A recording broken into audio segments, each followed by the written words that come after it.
also mention that the live stream will conclude after the presentation, and then the discussion section will not have the live stream going.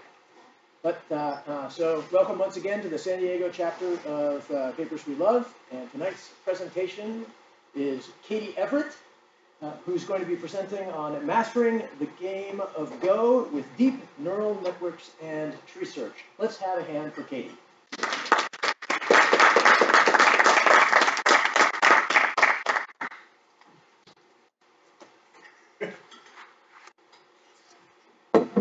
Okay, hello.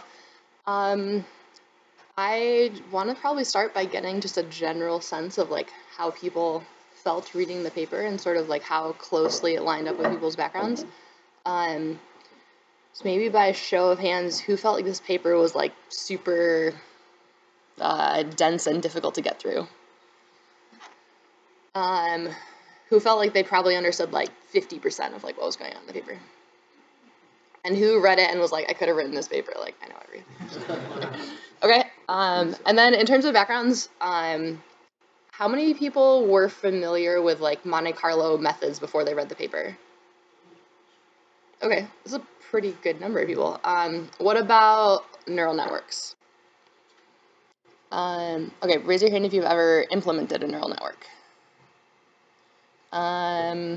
Raise your hand if you've heard of deep learning and you don't know why it's called deep. It's a solid question. Okay, that gives me a pretty good. So a lot of people have seen like these algorithms and these methods before, just maybe not like in the structure of this sort of paper. Cool. Okay. So as I was reading through this paper, I made a somewhat executive decision not to focus a whole lot on the actual like deep convolutional neural network piece of the architecture. So the way that I'm going to go through things is more to talk about how like Google framed the problem of like we have a game of perfect information and we want to like build an optimal player for it. And how they sort of set up the architecture of the training pipeline and then which pieces of like where they sort of got data from and what they used it to train and sort of conceptually like how all of these pieces fit together. And I will leave it to those of you that are super interested in like the exact sort of nitty-gritty math of like what happens inside that actual neural network. Maybe if someone's super interested in it, they can get up afterwards and explain some more. Yeah, so let's get started.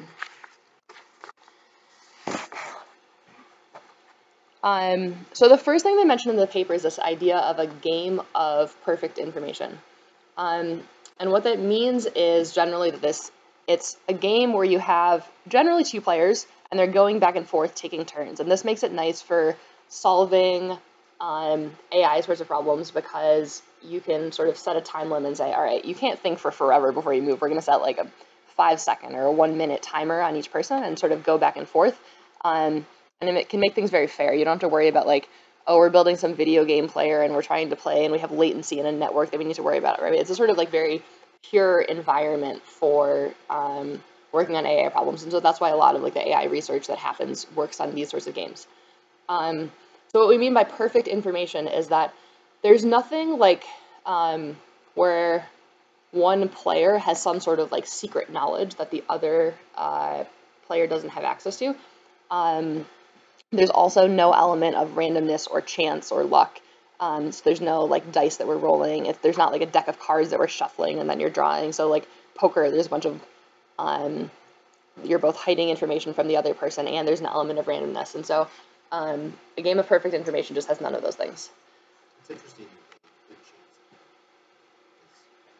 Like in a perfect information, you can have information about the solution and still have perfect information. That is a fair point. So I think depending on maybe what like definition you look at, some people would include something like backgammon is often like very, I think they also mentioned in the paper, like very similar techniques that they used in this system are like the same sorts of techniques that you would use to build like an optimal backgammon player.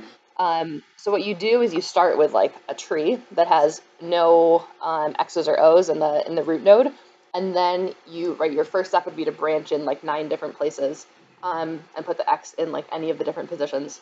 We can ignore like rotational symmetry. Some of these positions are like actually equivalent to each other. But what you do is you like create this exhaustive tree of all of the possible like sequences of moves that can happen.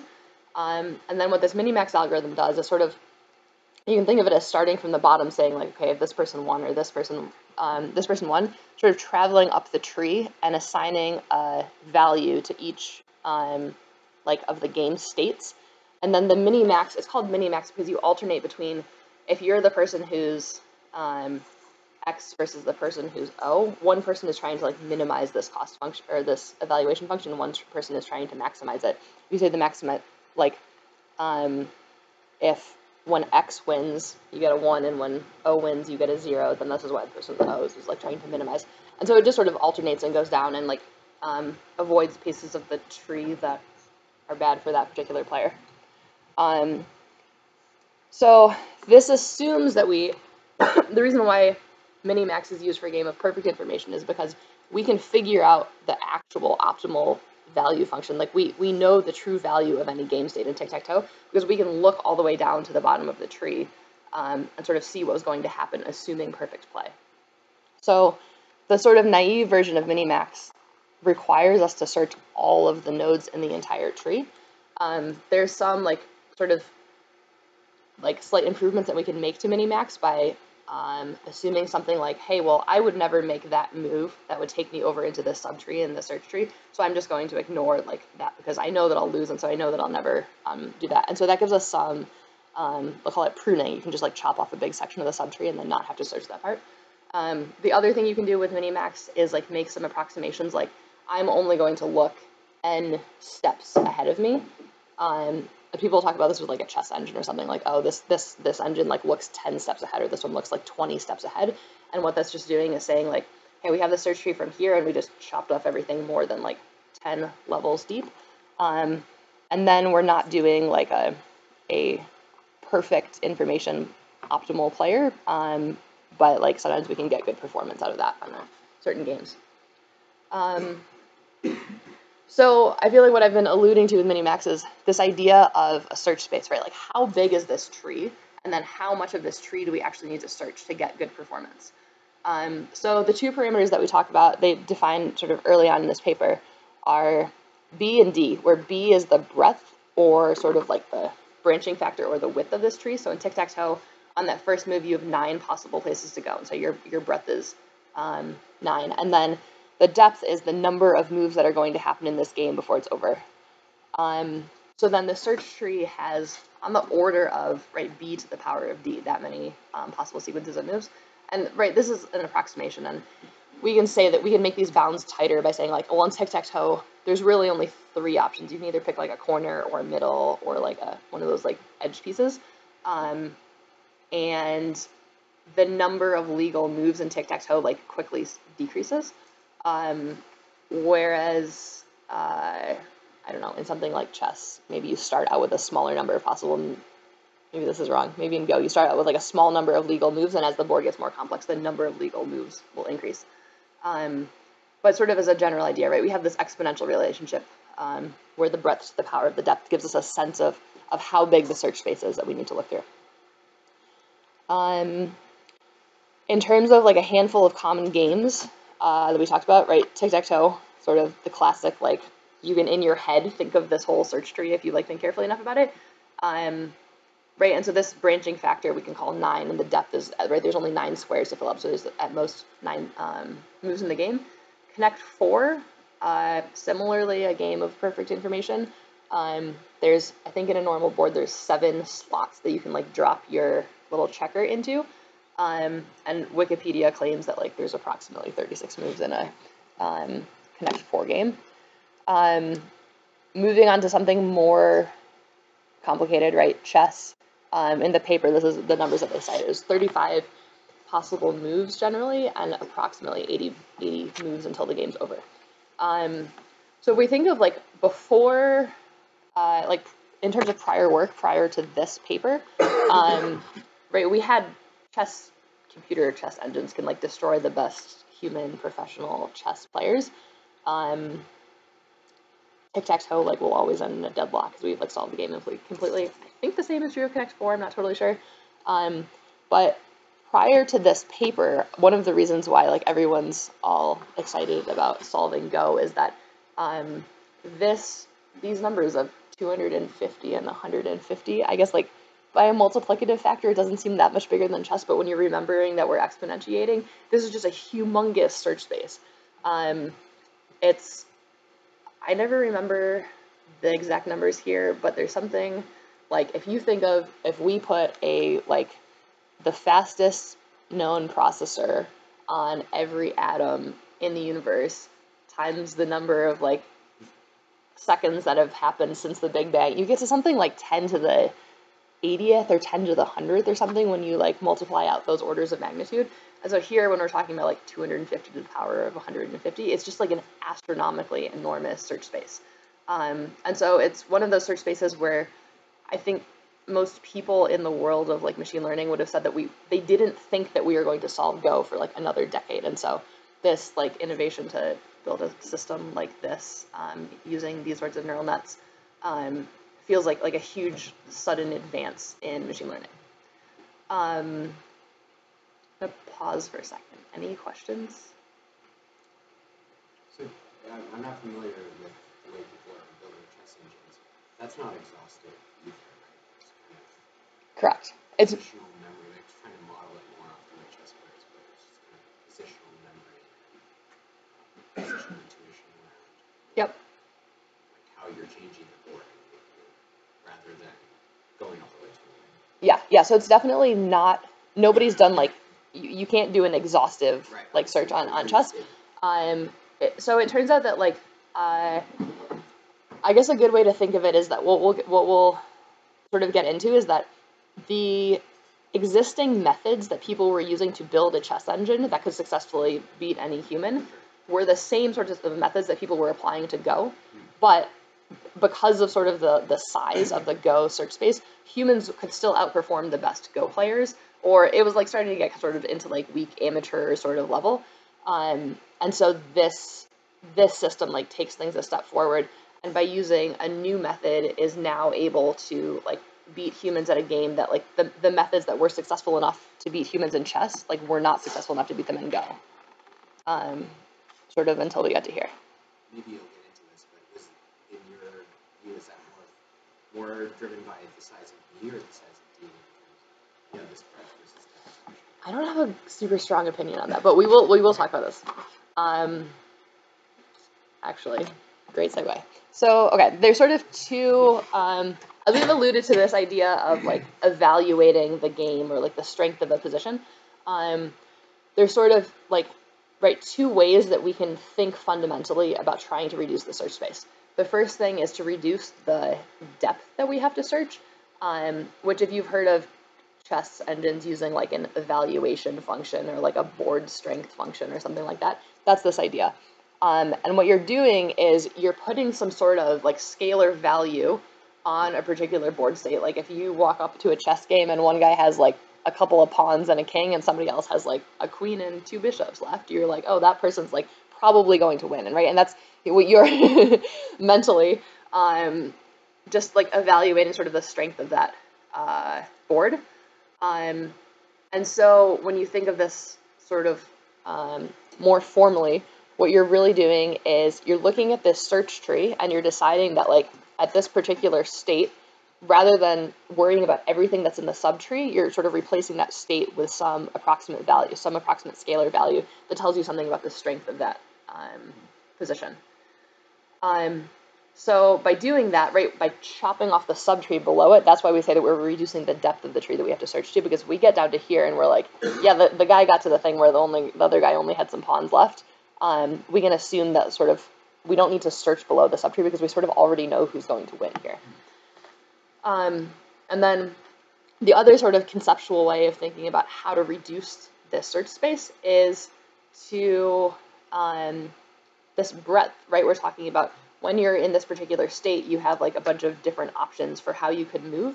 The paper uses the word policy a lot. And by policy, what they mean is that in any particular board state, there's some set of moves that are legal for you to move now, Like in chess, each piece has like a pretty small set of places that it could go to. And so then we call this set of moves, they notate it as A in the paper, and a policy is then talking about a probability distribution over the possible moves that you could make from this particular position. And so again, you can think of this as like, hey, you get to some particular state in the chessboard, and there's like a very, very tiny probability that the best move for you to make is to like move your king out to be like super exposed or something like that. And so this this reducing breadth idea is to say sort of like, hey, if there's a really tiny probability of taking this particular move, we don't need to spend much of our time like searching through this part of the tree because we're unlikely to really get there. So then a policy, there's a probability distribution of possible moves now that are winning moves, or what is the probability axis? Yes, so the policy is something that you would use like as you were playing the game, that you might like draw, like if you say, hey, if I see this board state in Connect 4 or whatever, like what's the best move? What move am I going to take next? Like assuming that you are the Connect 4 engine, you're going to draw from the probability distribution and then make the move that you drew out of that distribution.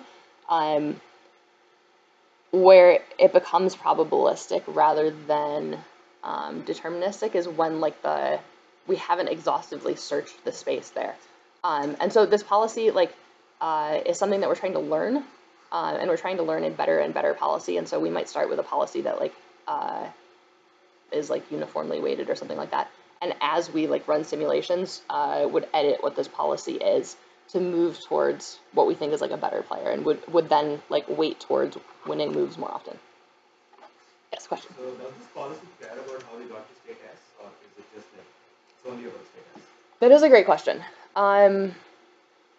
Depending on what game you're playing, so I actually don't know the mechanics of the game Go particularly well, but I do know that there's some element of previous moves determine which moves are legal right now.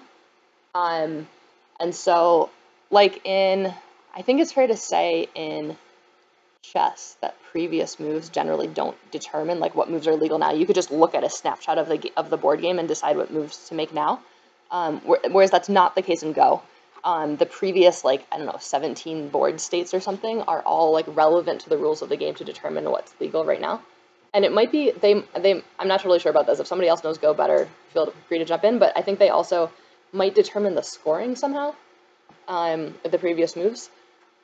I think there's some rule in chess about, like, after 50 moves, something weird happens or something. And so every time... when people talk about like the complexity of chess, sometimes they'll talk about the complexity of chess if you ignore that rule for the purpose of making it so that you can just look at the state and then think about the policy afterwards. So generally, I think generally in the paper they ignore the previous moves in the policy. Because there's really two things you have to ignore. There's the possible moves, which is the legality of the move, right? Yeah. And then your distribution, that comes more to the scoring question. So yeah. rules can impact you on both sides of this. Yep. Policy. Yeah, exactly. Any other questions? Go ahead. How are these? I mean, it doesn't say either in the AlphaGo paper or it's always kind of papered over how these like objective functions are derived for various games. It doesn't seem like there's any kind of like systematic, like both for Go and for chess. Like how could you, particularly with regard to the position of the pieces, how could you come up with a function that's not just like an arbitrary function that's been designated? Are you talking about like a position evaluation function? Well, right. Like, how do you, if you're not going to explore the whole search space, like how can you derive the value of what the probability for any particular policy decision will be? We'll get back to that. If it's not clear, like a few slides from now, like, well, let's talk about it again. But hopefully we clear it up. One of the interesting pieces here, though, is this. Like, I'm not totally sure, but I suspect that like the first chess engines were very much like these evaluation functions were very much like human derived, we said like, hey, this is a strong board position, we're going to give it a lot of points, and this is a weak board position, we'll give it a small number of points. And as we've like started using like Monte Carlo methods and things like that, we like adjust those evaluation functions to get more and more accurate, and to use sort of less like human, like hard coded, like this is how a human thinks about the game, and so therefore we're going to encode this in here. I'm going to save another tangent for later, we'll come back to it. Okay, who, when they first read the paper, did I ask this already, was confused by the word rollout? Okay, I was confused by the word rollout when I first saw it. My understanding is that the idea of a rollout is that when people talk about Monte Carlo methods, they often talk about like searching in a tree, like, hey, we're going to search through this tree, and then we're going to back propagate, and then we're going to search some more, and we're going to like explore all around the tree, and eventually we'll converge to some sort of like probabilistic understanding of the general like tree space. My understanding of what they mean by a rollout is sort of a single simulation of like a single sequence of actions. So in like, I don't know, tic-tac-toe, like we'll play one game and we'll wait until we get to the end and we'll figure out who won. And we'll sample a bunch of those long sequences. The thing that we won't do is like something like some breadth first search where we like take a couple moves and then we say like, oh, well, this person looks like they're winning and this person looks like they're losing, and so we'll like assign a value and then back propagate and sort of jump around the tree. The rollout idea is just like from whatever node we're in the tree right now, we're going to simulate all the way down to the bottom of the tree until we get to a leaf node where we know this person either won or this person lost, and that's like one rollout. And we might do a bunch of rollouts, but the rollouts will all be like one big trip all the way down to the bottom of the tree. And we might do some sort of averaging afterwards. But the difference between a rollout versus like a tree search algorithm is that the rollout is just sort of a single trip down. Whereas the tree search algorithm is going to use these rollouts, but it's going to like use them in a sort of complicated traversal pattern through the tree. So one way that we're able to like construct some of these like evaluation functions, right, is to do a bunch of these rollouts and then average over the results of, if I say, hey, I'm going to do a rollout from this node and I'm going to do 100 of them, and like if I win 70% of the time, like sure, I'll use that 70 in the value of this like particular node. Yes? Could you also, when evaluating effects of the rollout, simply evaluate the user position evaluator later, so you see where you get to after, say, 15 moves, as opposed to going all the way to the end and seeing whether you win. There seems like to be a large randomized factor there. So the idea is that you score how well you did after some number of those random moves as you progress through. Does that make sense? Yeah, so that's I think another approach that I think when they're using the word rollout, that's probably not what they're describing. I think what you're suggesting is like, I'm starting from this node, maybe I roll out sort of 10 steps, and I say, okay, well, I have some position evaluation for this board position here, and I'm going to use that to then, like, if I know that one of the rollout values got to this value, I will use that to then like update the previous state. Is that what you're suggesting? I think that's a totally valid strategy, but I think it's slightly different than what they mean when they say rollout. And they're just defining it as like getting it all the way to the bottom of the tree. So can I think about policy as just an oracle that's always going to give me the next, or give a given player the next choice it's going to make? Like in terms of a probability distribution, there's going to be one that's best, and therefore it's pretty much a fact that you'll always take that. No, I think when so we're going to build like several different types of policies like over the course of this pipeline. But then what's going to happen at the very end is that we're going to use these policies to actually play the game. And when we're actually using these policies to play the game, we really are using the probability distribution rather than just like taking the most likely, like the highest probability element of that distribution. This will end up sort of getting interesting when we talk about like the different sorts of policies that come out of like supervised learning versus reinforcement learning. Some of them, like humans tend to have like a sort of beam of different, like there's like a handful of sort of like classic like opening chess strategies, right? There's not just like one. You could build a chess player that's just like, I know what I think is like the best first move in chess, that it would always take that move. And that's sort of what you're describing, like an oracle, right? That would say, like, I think this first move has the single highest probability of moving. But like, not all humans would necessarily agree on like what that is, and they might use several different moves. Did that answer the question? Go with that. Cool. So I mentioned before about the sort of difference between just a Monte Carlo sort of single rollout versus doing research. So I'm going to sort of explain how the algorithm works, and then come back to why. Can you guys read this? So, okay, there's 4 sorts of phases in Monte Carlo research. The numbers that we're keeping track of are how many times were this node led to a win versus how many times we've visited this node so far. And there's like 4 different steps that happen in the algorithm. The first thing that happens is sort of we start from the root node, and we have a selection function which tells us, like, okay, you have several children, which child are we going to visit next? And so the selection tells us how do we travel from a parent node down to the one of its children. From there, we have an expansion policy that tells us how we're going to determine like the values on the children of whatever parent node we just visited. And then the next step is that we're going to simulate sort of what might happen if we sort of kept following down this tree. And eventually what we're going to do is get down to a leaf node and decide, okay, this person or this particular path caused either player A or player B to win. And we're going to sort of back propagate up and then inform each one of the parents that, like, yes, if we took this particular child path, it like led us to win. And so that sort of like bumps up the number of wins like all the way back up to the chain. So it ends up being this like tree traversal thing that kind of like goes down and then goes back up and then goes down and goes back up. And along the way sort of like expands to the children under each parent. One of the sort of interesting things about doing this is that sort of inherent in this selection function is this idea that we can look at the children and say, okay, there's this child and we visited it once and it won once, and so that's great. Maybe it has like 100% of chance winning if we go over here, but we've only visited once, so maybe we don't know a lot about it.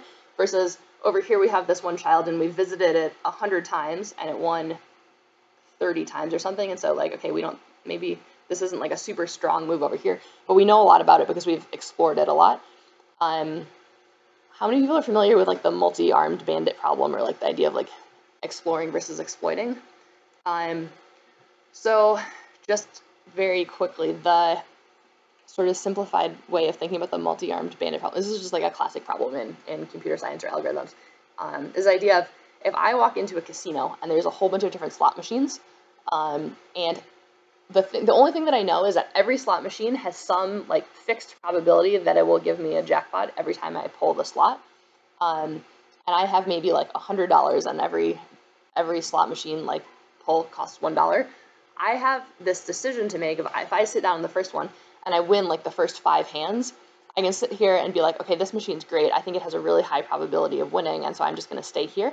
Versus if, I don't know, I sit down on the machine, like I lose my first 5 ones, I'm like, this machine sucks. Like I'm going to go try a bunch of different machines. And so when you think about like what the optimal strategy is in this situation to like optimize my eventual expected value when I leave the casino, is a combination of exploring by learning more information about what the actual value or the actual probability of winning at any given machine is, versus once I've done some amount of exploration, I know I have a bias where I know that like at some machines I won more than at the other machines, and so I have to decide when to sort of stop exploring and when to go exploit this knowledge that I have. That I know something about like this machine is probably better than this machine, and so I'm going to spend more time here than I am over here.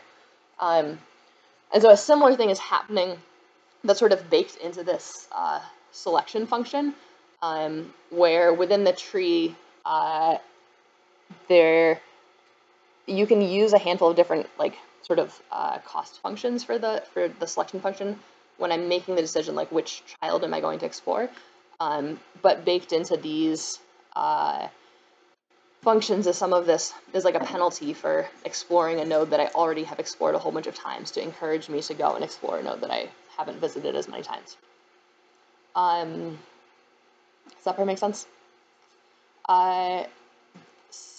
According to, I didn't read the paper that proves that Monte Carlo tree search asymptotically converges to optimal play, but apparently if you run Monte Carlo tree search for long enough, you will asymptotically converge to searching the whole tree. Funny enough.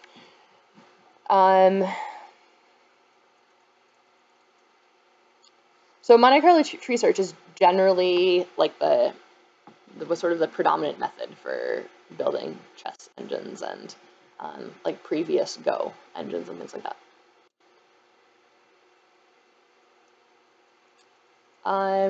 Okay, so we're going to get into, yes, we're going to get into a little bit of the actual architecture in the AlphaGo system.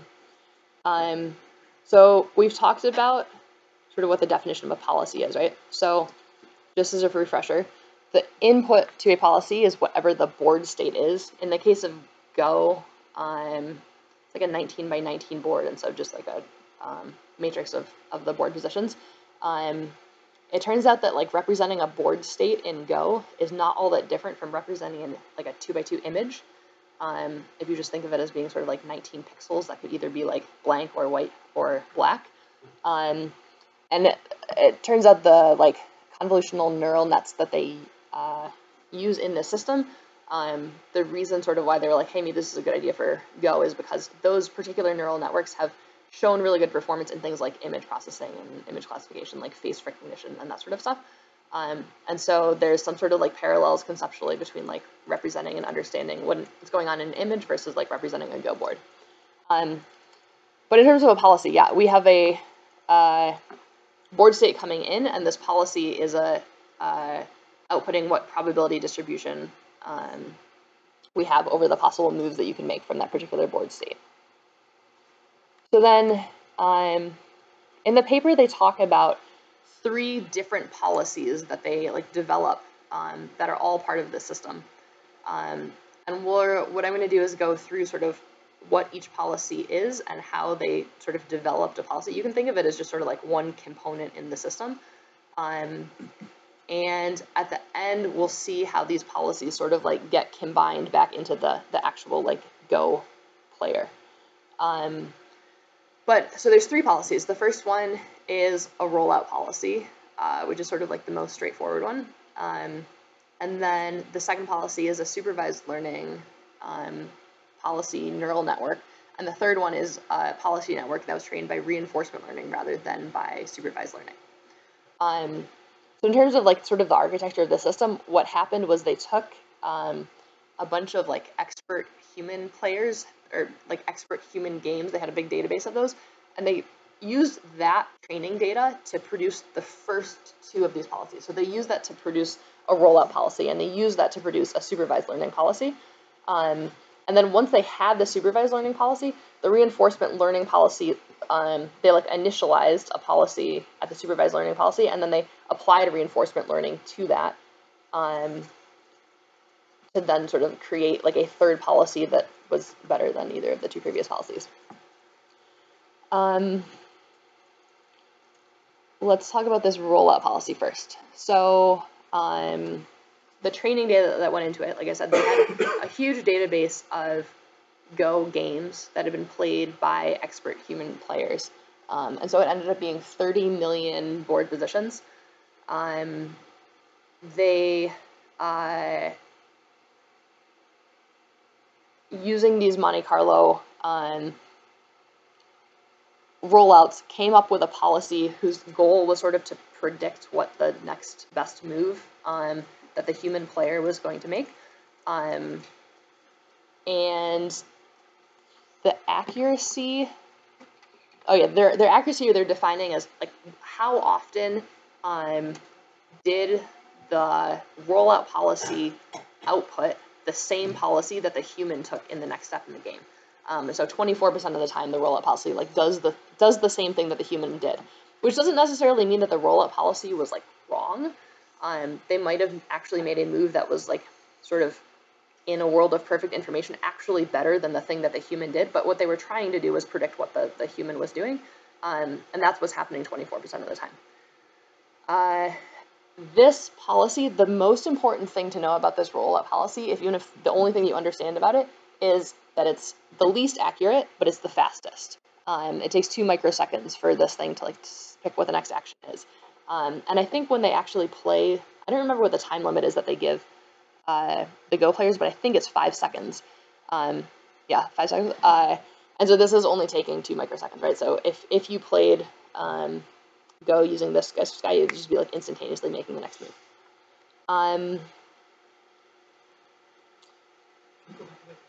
Yes. So is it evaluating based on what positions in the ring, or it's actually rolling stuff out? I believe is rolling stuff out. Okay. That's good. Yeah. Really quick. Yeah, I have a question about what rollout means in rollout policy. So are they saying that they've built a policy given the state based on rollouts, or are they saying that they've built a policy that generates rollouts for them to simulate? Is that, I feel like Yeah, I think it's one the of those second two, one. maybe. I think it's that this policy is fast, so it enables them to do the rollouts that they're going to do later on. Yeah, And I don't that's think they use this to actually play. So it's it's based on the rollouts that they generated based on what it's played, I think that they use this policy to do the rollouts that are going to be happening later in the training. Okay. So this right now, they just have a single position, and they just learn to predict what's going to be the next move. Basically, So there's no kind of a rollouts, move because they're looking at just one state. Oh, okay. So it's just Yeah. so 2 microseconds is per step or per current in this current Monte Carlo.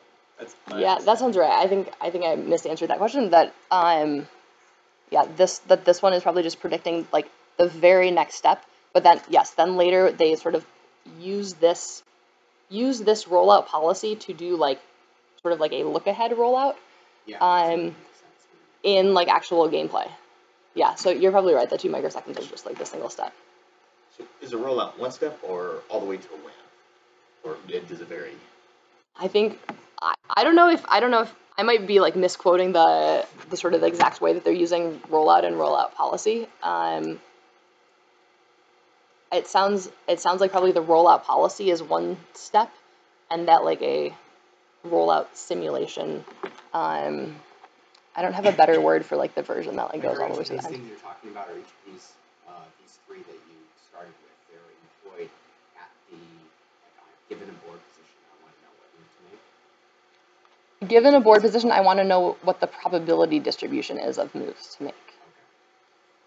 And these 3, rollout policy, and the other 2, supervised and unsupervised. Yeah, are all have that input and output. Okay. Yeah. Single board state next move Yeah, or distribution of next moves. for distribution.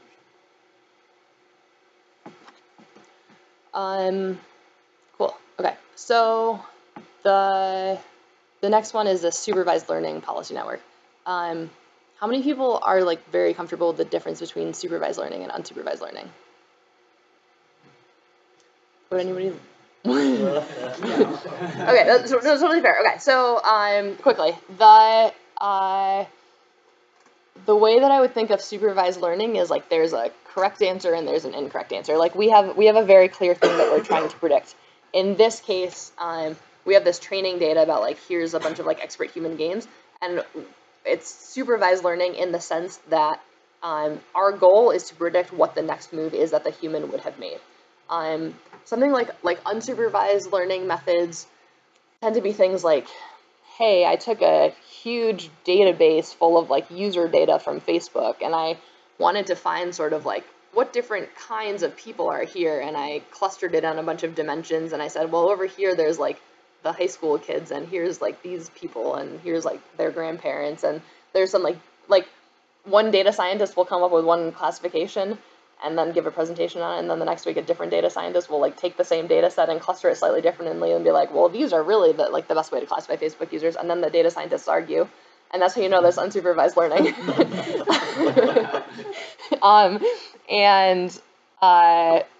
Whereas in this case, right, there's like a right and a wrong. Like either the computer guessed what the human actually did next or did not. And so that's what we mean by supervised learning. Those definitions, those are great. Yes. This is a total change, but there was once a data scientist from the New York Times came in and gave a presentation when I was working at Twitter. And his first slide was only work on supervised learning problems as a data scientist. He was sort of trying to show the value of data science to his organization in general, and that was his first principle was do not ever work on an unsupervised problem. My personal take on that is that you should only work on unsupervised learning problems if you're the only data scientist in your company. Yes, okay, moving on. So, our goal here, right, is to maximize the likelihood of selecting the same move that the human did. And the way that they do this is with they define sort of like a reward function for doing stochastic gradient. I always call it stochastic gradient descent, but I guess we're actually ascending up a gradient here. In terms of conceptually, for anyone who's not familiar with stochastic gradient ascent, the way that I would think about it sort of conceptually is if we're working on an optimization problem here, right? So, but in an optimization problem, I mean that we're trying to figure out what input is going to come up with the best value of the output. And so we can guess a bunch of different inputs, evaluate each one of these inputs, and then figure out sort of which one gave us the best output. But there's a whole bunch of different inputs to try, and so we probably aren't going to try all of them. And so we need a method of knowing how to guess inputs in order to eventually optimize this function. So when I think of stochastic gradient descent, the way that I conceptualize it is if I had a sort of funny shaped, bumpy, uneven surface, and I dropped a marble on it, and I dropped it right here, if there's a hill right here, it's probably going to just fall down the end of the hill and it'll descend down to some local minimum. That would just be gradient descent, right? Gradient meaning the slope of this thing, and it's going to descend down and get to some local minimum. And so I'm trying to minimize a function, right? That's what's going to happen. The stochastic part comes in because this local minimum might not actually be the lowest point in this whole surface that I'm dealing with.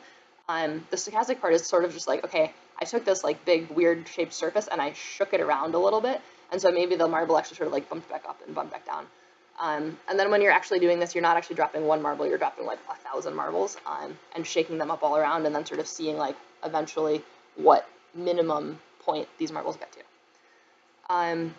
So that's what we're doing in order to train the parameters in this neural network. That's how we're iterating once we have this training data and we have the architecture of this thing set up. I'm very much going to gloss over the actual architecture of the network here. But sort of conceptually, I think I touched a little bit on the idea of this sort of Go board looking a little bit like an image. And there's a sort of a good image in the actual paper of all of these layers of neural networks. And so if you're familiar with the sort of basic concept of a neural network where there's a neuron that you have some inputs and you have some weights that you're learning over time as you're feeding data through this thing, the convolutional neural networks have this structure where there's sort of these big sheets of blocks of neurons, and they have a certain way that they're connected through the layers. But still we have the same sort of input, and we have the same sort of output. We have the board state as the input, and then the probability distribution over the legal moves. That's going to be the output of this neural network. So then this is sort of the first big win that they sort of show in the paper, right? Is the existing state-of-the-art methods that are all Monte Carlo methods apparently guess the move that the human is going to take next 44% of the time, whereas this supervised learning neural network is guessing it 57% of the time. Right, so they've significantly outperformed it. And the other thing that they talk about, I'm not sure how much data they give to back up, but they at least make the claim is that that this accuracy actually matters in that like a small improvement in the accuracy like dramatically impacts how good the Go player actually is. And again, the important thing here is that this takes 3 milliseconds for it to evaluate the next step here, whereas right, this is like 3 orders of magnitude slower than the rollout policy was. Questions? When they talk about accuracy, you're talking about a distribution and they're saying so are they seeing that the player's next move is included in the distribution or it's in cutoff? Because these are producing a distribution over moves. Yes, and I think the way they're defining the accuracy is like given this probability distribution, then sample from that probability distribution, and then if that sample matches what the human did, then we consider it like correct. What the human did is in that sample. What's that? You can't match because if you take a sample of like 5 moves or something. Yeah. Well, if you take a distribution of 5 moves and then take a sample from that distribution. Okay. Then if that matches what the human did. Like a sample of 1 move. Yes. Yes.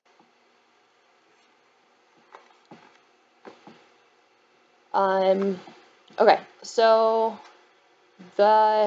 like I said, the input to both the rollout policy and the supervised learning policy network, right, were these this like huge training data set of the expert human games, whereas the input to the reinforcement learning policy network, the next one that we're going to be talking about, is actually like the supervised learning policy network basically is the input.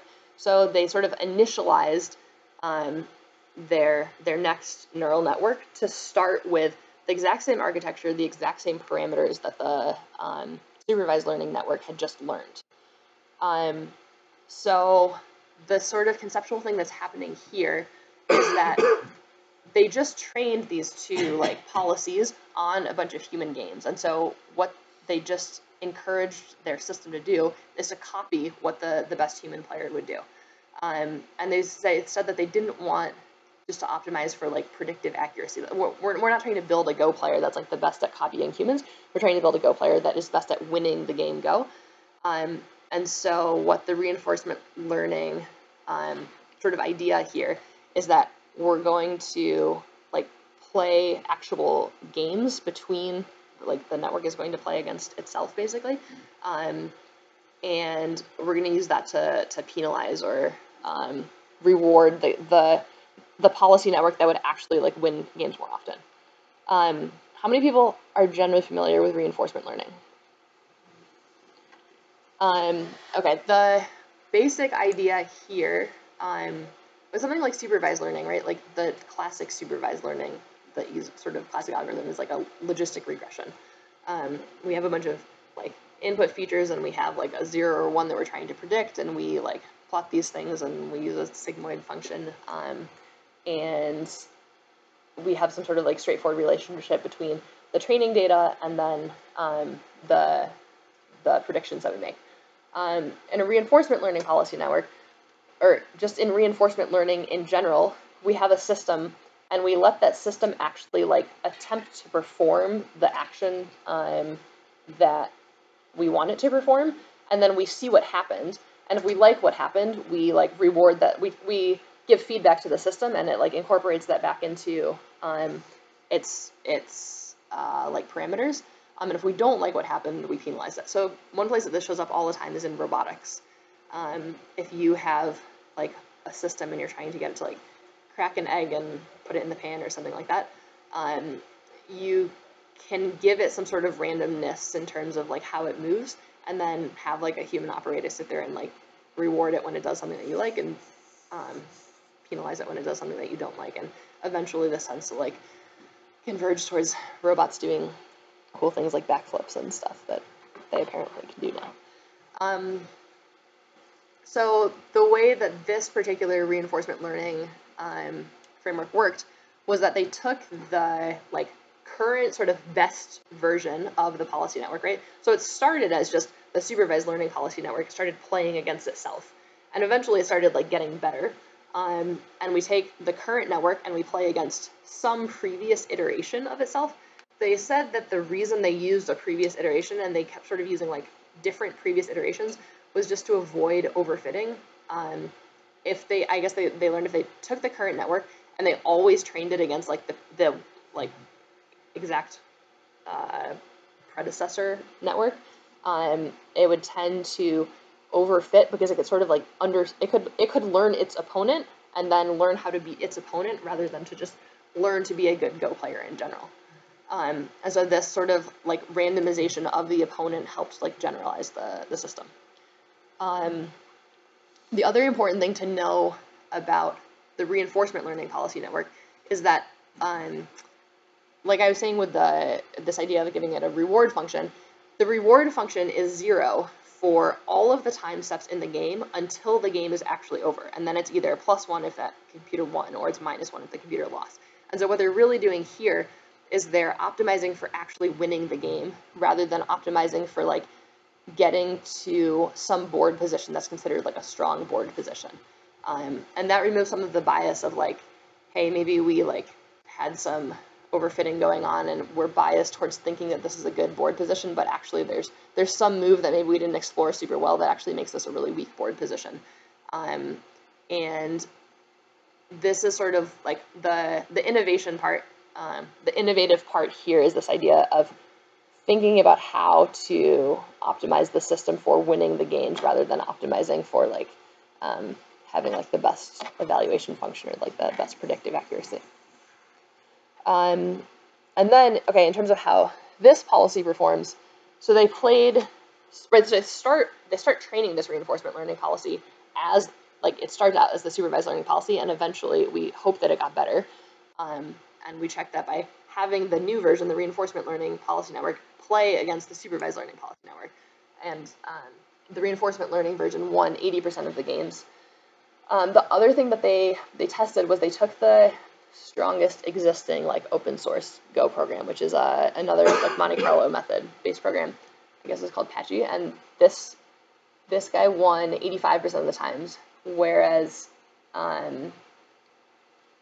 so other like most of the existing Go engines were not using these like deep convolutional neural nets, but there were some that were using supervised learning and convolutional nets. Whereas when you combine like reinforcement learning is one of like the sexy data like deep learning terms right now, right? And then like convolutional neural networks are one of the other like new hot things. And when you combine the two of these things, that's how they got this like really strong performance in this reinforcement learning network. As we've any questions on this part? So I'm trying to get this in my head. So there's a new version of the network and an old version, and they fight, and then there's a winner and a loser, and then there's this sort of stage of backprop where you take the fact of winningness and losingness and go and adjust weights. I mean, is that roughly what's happening here? Yes, and it's not just like, okay, iteration 27 played iteration 24 and iteration 27 won, so iteration 27 gets a point. It's iteration 27 like took this particular sequence of moves all the way to the end of the game, and therefore we're going to reward this path in the tree. Or we're going to, like, that's what the sort of neural network will end up doing, is rewarding like this particular like sequence of moves. And so like I don't know exactly what the strategy is for when you decide that game 27 is good enough and it's going to start playing game 25 and we're going to call it like iteration 28, but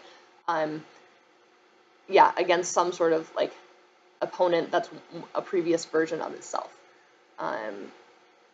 We reward and penalize like the pathways that led to winning or losing the game.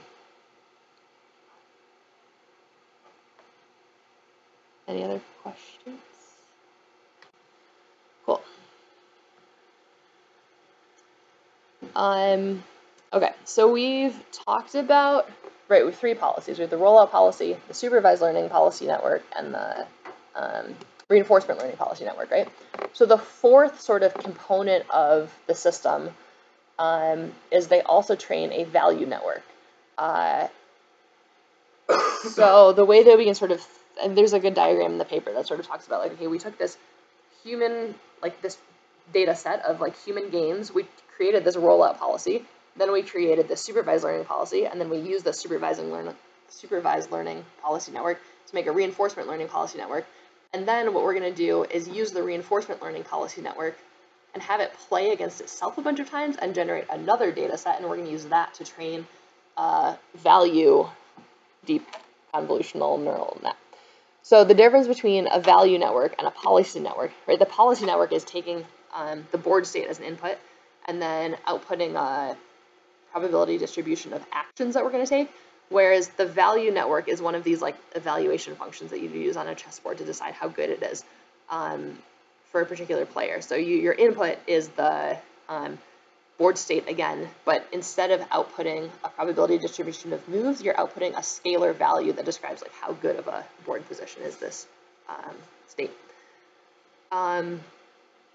So our ideal version of a value function would be like, what is the optimal, like assuming there will be perfect play from this board state to the end of the game, like who's going to win this game? That would be the optimal value function. We know that we can't get the actual optimal value function in here, and so that's what we're estimating with this value function. So because we don't have any way of like simulating perfect play and understanding this, what we're going to do is take the best policy that we have, which happens to be the reinforcement learning policy network that we just made, and we're going to estimate the board strength, assuming that the reinforcement learning policy is how like the play is going to proceed from there. And so what we're doing is training another neural network that is estimating the strength of the board, assuming that the reinforcement learning policy is how play is going to proceed from there. So in training this value network, their sort of first attempt was to train the value network, was to train the parameters in this neural net by using complete games. And what they found is that they had a bunch of overfitting. And I know people sort of talk about overfitting as this like conceptual idea of like, oh, we were too specific, or we had too many parameters, or like we used too complex of a function to describe something that was simple.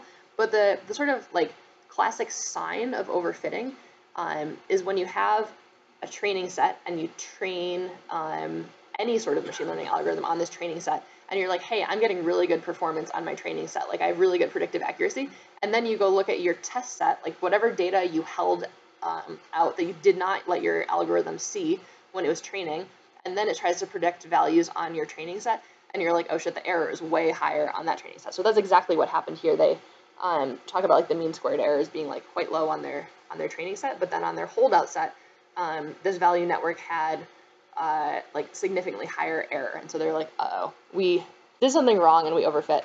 And so what they explain is they think happened is that when you're playing the game of Go, the successive positions throughout the game are like very highly correlated with each other, right? Like if I play here and then one move later, I have a very small change in like the overall board state.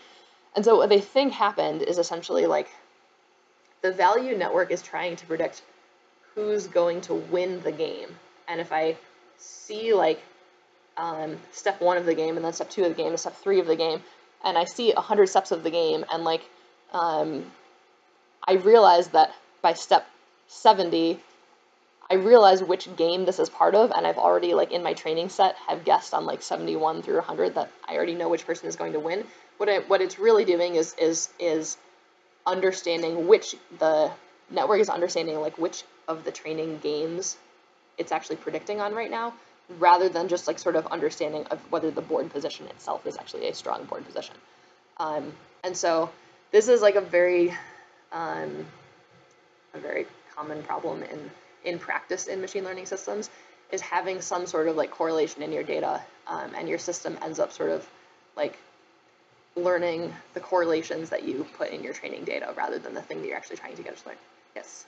So in the training the filters, the reinforcement programs, the other one, they mesh mess things up and introduce some stochastic stuff by having it play a different version of itself. Yes. What I see in here, and I actually was already wondering, is that they're always having a value network evaluates the most recent version of the reinforcement learning.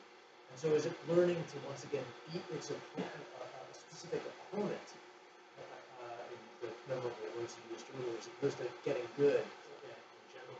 I think that's a good question. I don't have like a strong answer for whether that exactly was happening. But I mean, it's a valid question. Like if we're always playing against the same reinforcement learning policy network, like the AlphaGo, whatever final version of this policy network they decided on, the thing to note here is that it's not playing against this opponent, and so it's not so much there. Maybe there's slightly less of a concern of the problem before was we were building a policy network, and so what we were trying to do was beat the other opponent, and if that opponent maybe had some sort of, like, I don't know, weakness in their game strategy, maybe we'd exploit that. Whereas here we're just sort of trying to predict from a given game state which person is going to win. We're not necessarily like we're not biased towards wanting to beat the policy. We're just trying to like guess as accurately as possible what the eventual outcome will be. Maybe there's some difference here, but like I think it's a fair question. I don't have a like super clear answer to why that might or might not happen. But yes, so the one thing that was clearly bad was having like a bunch of successive positions in the same game. So what they did was they had the reinforcement learning policy network play a whole bunch of games. It might have been another 30 million games against itself, and then they sampled one position from each of the games. So I'm sure this was like a whole bunch of work to do, but what they ended up with was a new data set where every data point in that set came from an entirely separate game of Go. And then the mean squared error on the test set was happy and all was good.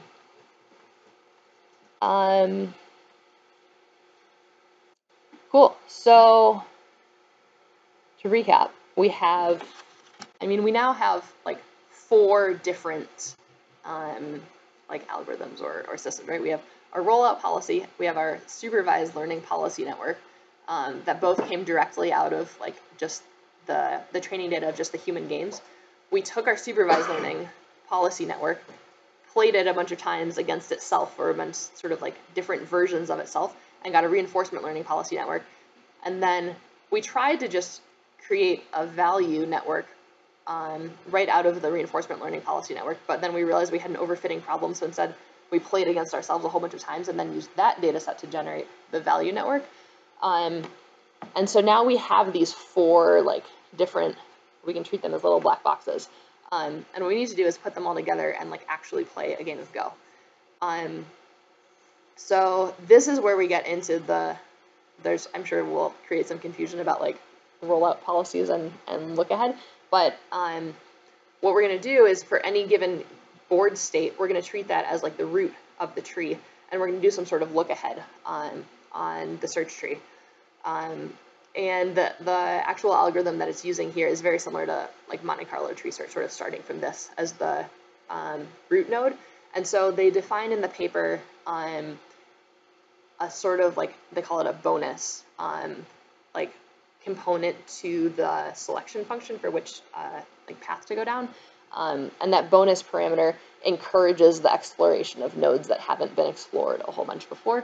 And so again, we have this idea that we're looking ahead at moves, and we want to spend more time looking in areas of the tree where we think like, I think over in this part of the tree, I probably win the game, and so I want to spend more time like figuring out exactly what move to make. But we don't want to just sort of get like prematurely stuck in a certain branch of the tree and then not explore other areas of the tree. One interesting thing that happens here is they talk about they actually use a linear combination of the output of the value network and the output of the rollout policy. And we remember, like, at the beginning, we were like, okay, this rollout policy is only, like, 24% accurate. It's, like, super fast, but it's, like, not super, like, innovative in any way. But they end up, in the end, they evaluate, they're just taking a linear combination of, like, what does the value network think we should do, and what does the rollout policy think that we should do? And they end up combining them, and they sort of, like, change what fraction of the weight goes to either what the value network thought we should do versus what the rollout policy thinks we should do. And their explanation for why, the reason they combined them is because the performance of the system was better when they combined these things. And what it boils down to is the fact that the value network is slow enough to evaluate, the value network is taking like a few microseconds to figure out like every next move. And then we're trying to do this like look-ahead tree search and evaluate like a bunch of different options in front of us.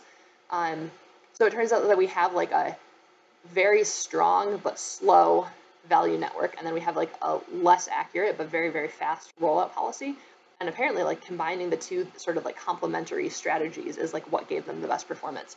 And so they have this parameter lambda that they shift between like 0 and 1 to represent either weighting what the value network thinks we should do versus weighting what the rollout policy thinks we should do. And like the optimal strategy was some combination of the two. One other sort of interesting note that they make at the end of the paper is they explored sort of using different components of the system and like leaving certain components of the system out and seeing how the performance changed. It turns out that the supervised learning policy network ends up being a better, like if you use the value network and the supervised learning policy network, that actually outperforms using the value network and the reinforcement learning policy network, which seems weird because we just said like the reinforcement learning policy will beat the supervised learning policy network if you play them head to head. But what at least the explanation that they gave was that they think like human players tend to maybe have like a set of good moves that they might make with sort of some reasonable distribution, whereas the reinforcement learning policy network, because we trained it to optimize for like the single outcome of winning the game, it tends to be like more focused and maybe have like the probability distributions tend to be like steeper and have like one sort of maximum likelihood option. And so like the reinforcement learning policy network doesn't actually like show up in the actual AlphaGo player. But the thing to remember is that we couldn't have like built this system without that reinforcement learning policy network, because that was how we created the value neural network. Yes? Could you then characterize the reinforcement learning policy as likely to make a short-term tactical error and suffer as a result of that? A short-term tactical error. So we differentiate in chess between tactics and strategy, or lots of things between tactics and strategy. Tactics are much shorter horizon. Yeah. And if the opponent you're playing against knows how to exploit some technical weakness, because let's say that the value network is excellent in tactics and terrible in strategy, because it can't see far enough for the future. And the reinforcement learning is excellent in strategy, but perhaps not so good at tactics. Yeah. That's a potential explanation for why it would benefit that much more from having a little bump in its tactical acumen by adding on the value network. Yes, I would buy that.